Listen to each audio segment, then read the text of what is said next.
Top story, the state capture inquiry. We crossed our reporter Criselda Lewis. Criselda, good afternoon. Quite emotional testimony coming out a little bit earlier on today. Well, that's right, Nzinga. A very emotional testimony given by the acting head of government communications, Phumla Williams, detailing what bullying she says she went through at government communications and basically putting that buck at the doorstep of the former communications minister, Faith Muthambi, detailing there. You'd recall, of course, that Williams herself had been very active in ANC politics during the apartheid era, and basically saying that all the torture that she went through during that very difficult time in South Africa, she had to relive under the stewardship of Faith Muthambi, basically saying that Muthambi didn't have any regard for the resources and for the people of South Africa. Without further delay, she joins me now shortly after concluding that testimony. Thank you very much for your time, Mam Williams. Obviously, a very difficult day for you to have to basically, what you say is relive some of the most difficult times in your life and what you basically went through at government communications. Thank you very much. I should say that I'm relieved that I have done that. I did, at some point, I even wanted to pull out precisely because of the raw pain that I was going through during Mthambi's time. But I felt that I needed to do it, and probably it will assist me to move on. Would you want Faith Muthambi to be called to this particular commission to come and perhaps answer to what you have just told this commission of inquiry? Would that be your desire? I would be so happy, because I have never been able to get an explanation from her why she was doing that to me. And that is why in one of my submission I was saying it felt like I'm not dealing with a minister, I'm dealing with the enemy that brutalized me. So I would really appreciate it if she could find it in herself to come and explain here so that I can be able to move on. Because from where I'm sitting, she was no different from my tormentors in Piet Retief. You also, just before we went to air, Mam Williams spoke about those who kept quiet while all this was taking place, stretching as far as the then highest office in the land, former President Jacob Zuma. Do you believe former President Jacob Zuma kept quiet? Because you did say that he knew about what was taking place. You know, I think when I went to speak to the president, I was dead certain that he was going to do something. Because, by the way, when I came into the country, I was under his stewardship. He knew me very well because my activism was under his leadership.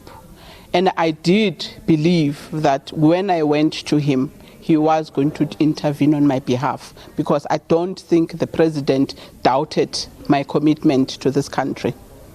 And he kept quiet? He kept quiet, sadly, did nothing. How does it make you feel? I feel sad that we thought that we have really got to where we are, and at the most is to move on and build on. And instead of that, I was then taken back that this is not yet Uhuru. And basically that's what it felt to me, to say, you know what, this is not yet Uhuru. I must pull that strength that I had when I was being tortured. I felt completely let down by the leadership that was meant to protect me from Mthambi. Do you think that you did already say in the commission that in no uncertain terms, the likes of the former minister, Faith Muthambi, had basically been put in positions like that to loot and to also ensure that the visions of those who wanted to see resources, including media buying, that was being overseen by government communications, be diverted to the Gupta family? Do you think she was strategically put there in order to make sure that one family was able to benefit? I think the person who can respond to that is the president himself. What I do know is the damage that Minister Mthambi did, who was going all out to make sure that the systems that existed in GCIS and the structures that existed in GCIS were dismantled. Whether that was part of the plan, I have no idea. I think the president can respond better. But the president then knew what your feelings were towards what you have described as constant attacks on you by former Minister Muthambi. You told the president about this, and yet nothing was done about it. Instead, all of the functions that you spoke about were given to her, and you had many other people within government communications reporting to her, and basically your duties or responsibilities were null and void at the time. So do you believe that the president then, Jacob Zuma, allowed her to continue with her behavior? Well, the fact that Muthambi continued, president did nothing. And she continued to wreak havoc in the department. The president was not interested. And what I would insist, the president knew what was happening. And that is the reason it never bothered him that the post of a Director-General is not being filled. It suited him that the status quo could be in that way. From what we're expected to hear, perhaps on Thursday, we understand that an official from Treasury will take the stand to speak about how much exactly was channeled to the Gupta family's media-related companies. Had you ever at any point persuaded perhaps by any senior government official to perhaps carry out? Did Minister Muthambi in any way, without, of course, what you've described as a frustrating time under her tenure, did she ever ask you to carry out that kind of responsibility on their behalf? No, certainly not. I've never been asked by her. Since the start of your testimony, has she contacted you or sent any message? Nothing. I haven't received anything from her.